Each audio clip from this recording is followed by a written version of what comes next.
A paz do Senhor, queridos irmãos e queridas irmãs. Vou deixar a todos vocês que irão ouvir este áudio para a sua meditação. E a pergunta é: por que Deus faz além do que pedimos? Vamos ver agora sobre isso. Já dissemos que, a despeito de o homem ser a coroa da criação, o ser mais perfeito e complexo criado por Deus, ele não é autossuficiente. Tem limitações e necessidades espirituais, emocionais, físicas e sociais. Também sabemos que Deus é capaz de intervir na história humana e operar maravilhas inimagináveis, surpreendendo seus filhos com bênçãos tremendas. Pois, como Paulo lembrou os irmãos em Cristo que viviam em Éfeso, o Senhor é poderoso para fazer tudo muito mais abundantemente, além daquilo que pedimos ou pensamos, segundo o poder que em nós opera. Efésios capítulo 3, versículo 20. Aqui é dito que Deus é capaz não só de suprir as nossas necessidades, como também de realizar muito além do que pedimos ou pensamos. Mas a questão é: por que Deus faz além do que pedimos ou pensamos? Entre outras coisas, porque não sabemos pedir como convém. Porque muitas vezes pedimos mal, porque somos incrédulos por causa da nossa mediocridade, que nos faz subestimar a capacidade de realização do Senhor. Por que não sabemos pedir o que convém? O apóstolo Paulo, em Romanos capítulo 8, versículo 26, afirmou: e da mesma maneira também o Espírito ajuda as nossas fraquezas, porque não sabemos que havemos de pedir como convém, mas o mesmo Espírito intercede por nós com gemidos inexprimíveis. Por que não pedimos como convém? Porque o ser humano é limitado ao tempo, ao espaço, possui um conhecimento parcial e é um ser dotado de emoções e muito suscetível a eles. Assim, a maior parte das pessoas toma as decisões na sua vida com base apenas em suas emoções e sentimentos momentâneos e passageiros. Age por impulso e depois lamenta-se pelas escolhas erradas. Não é prudente tornar decisões, principalmente aquelas que dizem respeito às coisas importantes, como a escolha da profissão, com quem casar, fazer sociedade, para onde se mudar,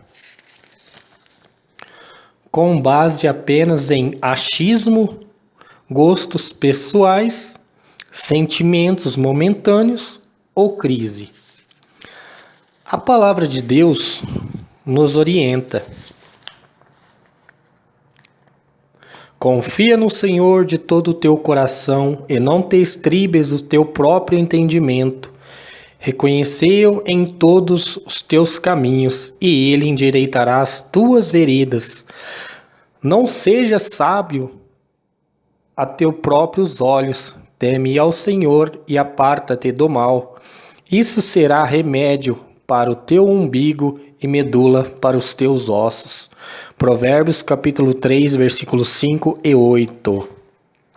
O entendimento aqui representa tudo aquilo que compõe a base do conhecimento humano, seu modo de pensar, de sentir, suas vontades e experiências. Deus, que é eterno, tudo sabe, tudo vê e tudo pode, que conhece o nosso passado, contempla o nosso presente e anteve o nosso futuro. Recomenda que não façamos nossas escolhas apoiado nesse tipo de conhecimento parcial e limitado, e sim na sua palavra e nas suas orientações que ele nos dá.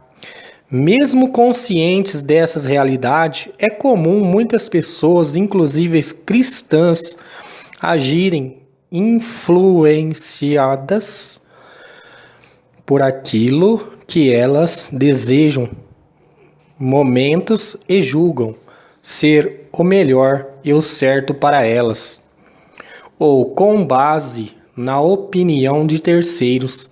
Assim acabam agindo com precipitação, cometendo erros e pecando.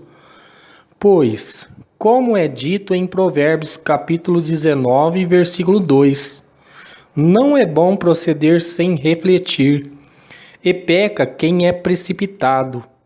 Precisamos, portanto, de sabedoria e da ajuda do Espírito Santo para interceder pelo Espírito perante o Pai e ensinar-nos a orar como convém.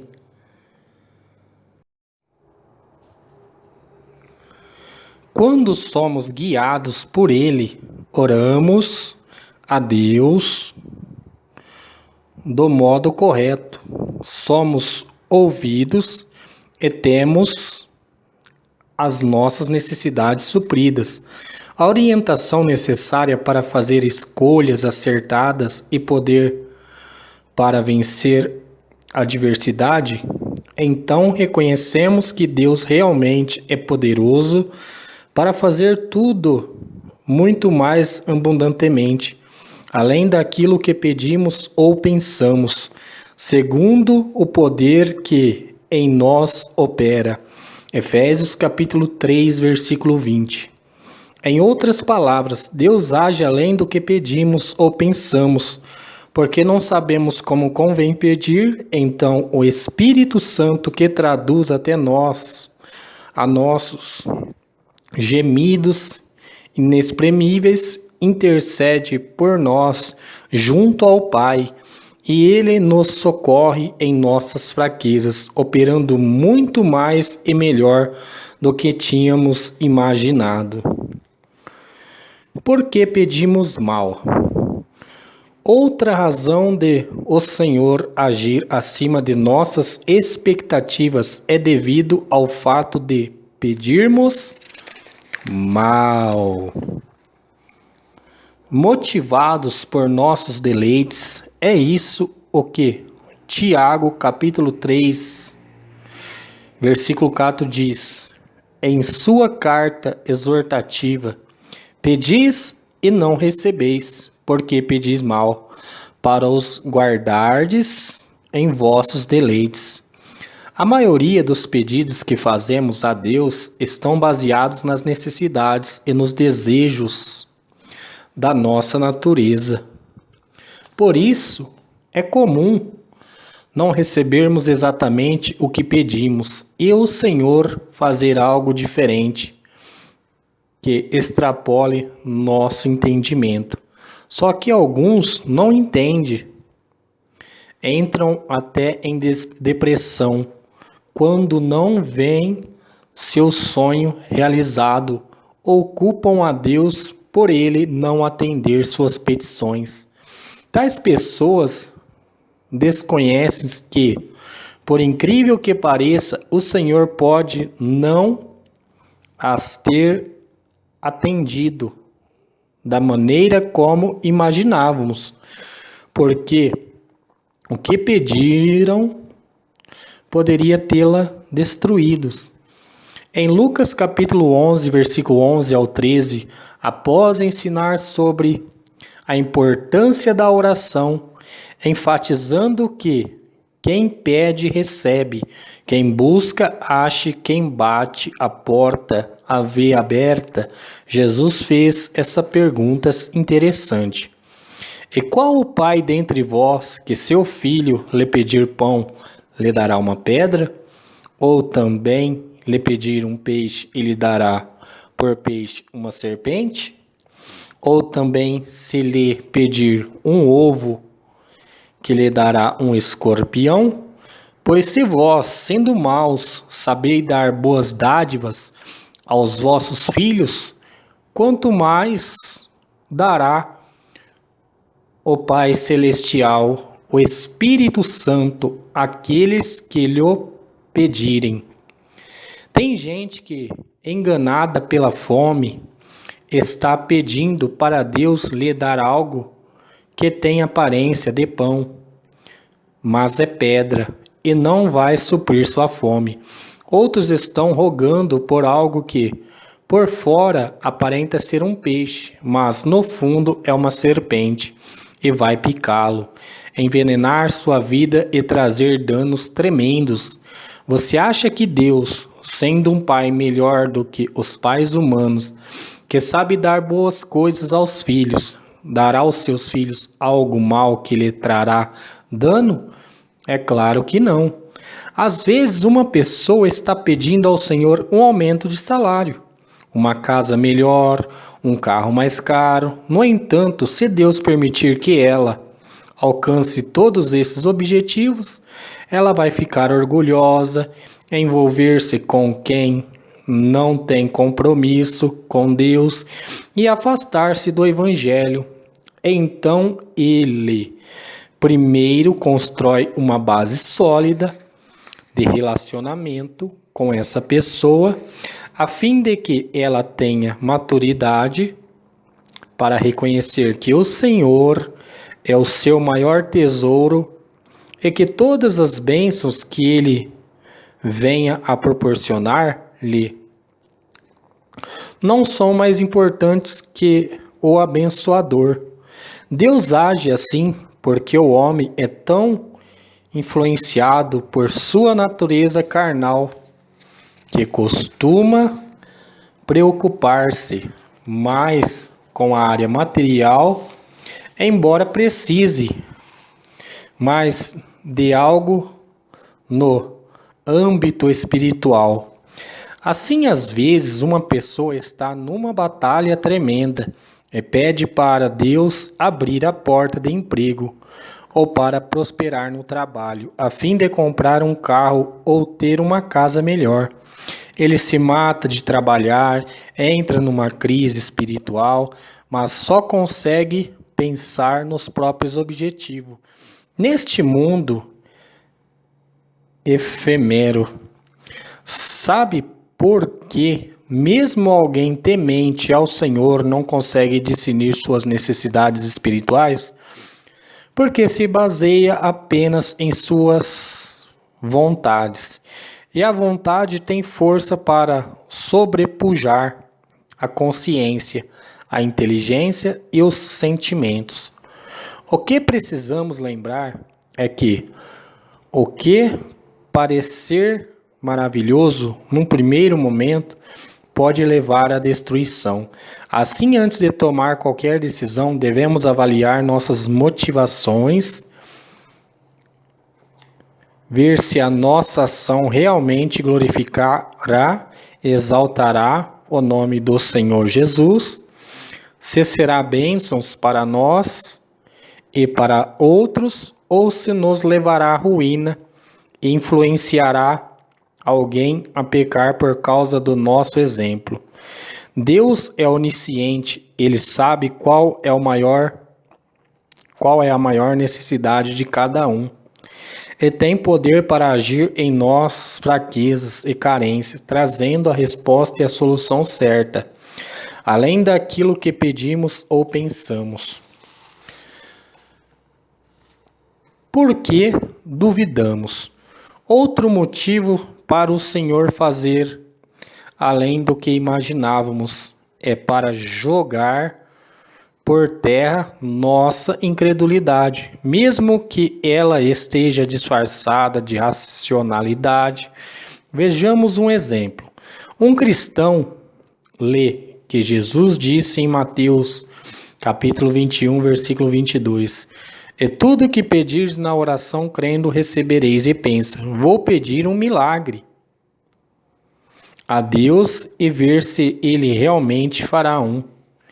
Esse é um pensamento típico daqueles que ouvem o que o Senhor é, o Deus do impossível, mas no fundo não acreditam que Ele realmente tem o poder para abrir qualquer porta e operar maravilhas. Então, em vez de pedir algo com fé, eles apenas tentam provar o Senhor e desistem antes do primeiro obstáculo. São cristãos que entregam os pontos antes mesmo de clamarem a Deus por uma solução. Isso porque não acreditam que, pela intervenção do Senhor, o cônjuge voltará para casa e o casamento será restaurado, que o filho será liberto das drogas ou da prostituição e que a causa na justiça será resolvida, que a promoção na empresa acontecerá ou que o problema no trabalho será solucionado, que o ente querido aceitará Cristo como único e suficiente Salvador e mudará de vida.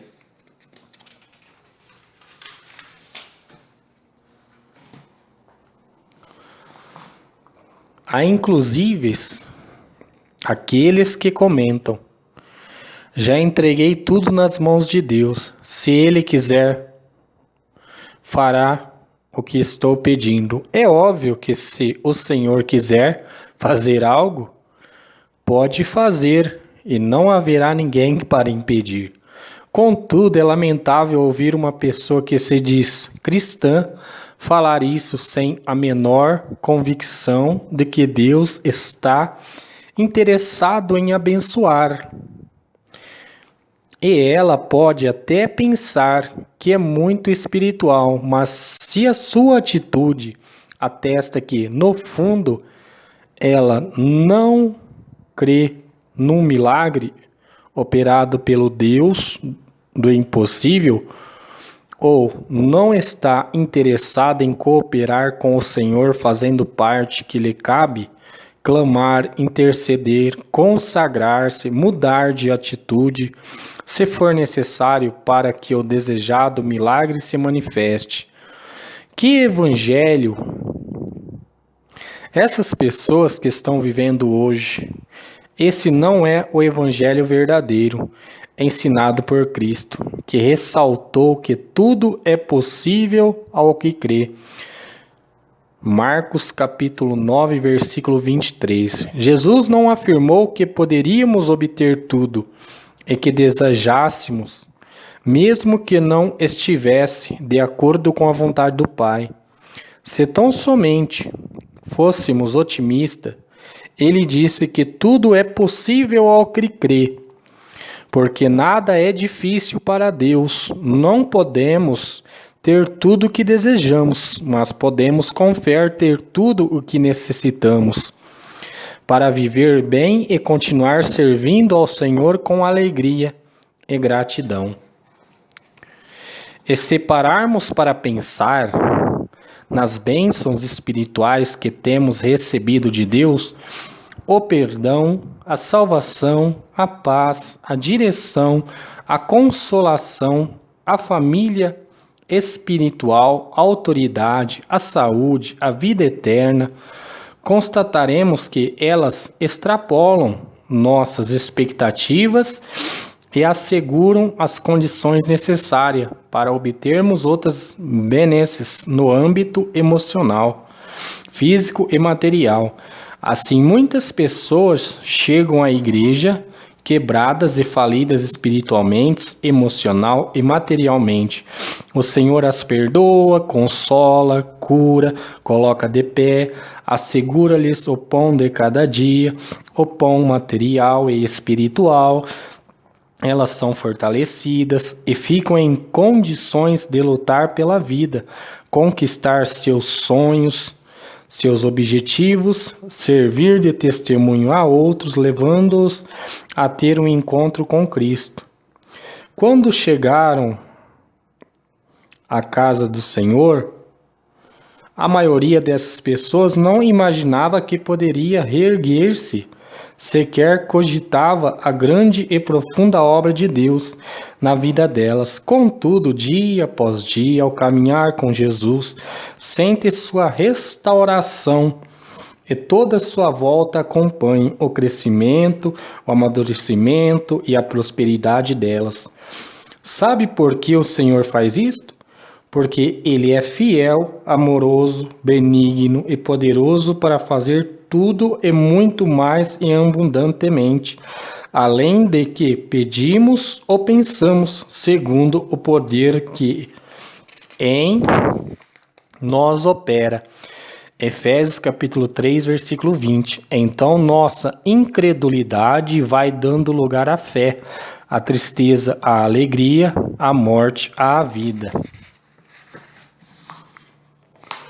Por causa das nossas limitações, mediocridade e desconhecimento acerca de Deus e seu poder. Em Isaías, capítulo 55, versículo 9, é enfatizado que os pensamentos e os caminhos de Deus são maiores e melhores do que os nossos. No Salmo 119, versículo 6, o salmista afirma que a ciência divina é tão alta que ele não pode alcançar. Em Romanos capítulo 11, versículo 35, Paulo, em seu cântico de louvor a Deus, declara: ó profundidade das riquezas, tanto da sabedoria como da ciência de Deus! Quão insondáveis são os seus juízos, e quão inescrutáveis os seus caminhos. Porque quem compreendeu o intento do Senhor, ou quem foi seu conselheiro, ou quem lhe deu primeiro a ele, para que lhe seja recompensado? Apesar dessas declarações bíblicas e de termos algumas experiências com o Senhor, tendemos a limitar o poder dele por causa de nossas limitações naturais, da nossa mediocridade e falta de conhecimento acerca de quem é Deus e de como ele age. Assim, alguns acham que, se Deus tem diante de si milhares de pedidos, não conseguirá atender a todos, pensam. Há tanta gente necessitada rogando ao Senhor em prol de suas causas. Quem sou eu para Ele me atender de pronto? Sou um fraco, um pecador. Além disso, converti-me há pouco tempo. Ainda terei de esperar muito para ser ouvido. Esses cristãos imaginam que Deus é limitado ou que se baseia em critérios humanos para abençoar alguém. Eles se esquecem de que o Senhor não julga segundo a aparência. Ele vê o coração, a motivação da pessoa, a sua necessidade, a sua fé e age em conformidade com sua soberania e os seus propósitos. Jesus advertiu em Mateus capítulo 22 e versículo 29: errais, não conhecendo as Escrituras, nem o poder de Deus. Essa é uma das principais razões de não percebermos a grandiosidade dos propósitos do Senhor para a nossa vida. Nossas limitações, nossas mediocridades e nossas faltas de conhecimentos sobre as Escrituras e o poder de Deus, por isso tendemos a limitá-lo ou a pensar que esse poder não está disponível para nós. Esquecemos do que é dito a nosso respeito em 1 Pedro, capítulo 22, versículo 9 e 10, que somos geração eleita, sacerdócio real, nação santa, povo de Deus. Mais do que o povo de Deus, aqueles que estão em Cristo são templos do Espírito Santo. 1 Coríntios capítulo 3, versículo 16. Filhos do Altíssimo e co-herdeiro com Cristo, do reino eterno de Deus. Gálatas capítulo 4, versículo 7. Então, eu e você não somos qualquer coisa ou apenas mais uma criatura no mundo. Além de coroa da criação, somos filhos do Deus vivo. Sendo assim, não permita que uma diversidade ou sua ignorância acerca dos propósitos do Senhor o faça esquecer de algo tão poderoso como essas verdades. E mesmo o que não entenda porque está nessa situação adversa, confie no Deus eterno e imutável, que faz sempre muito além do que pedimos ou pensamos.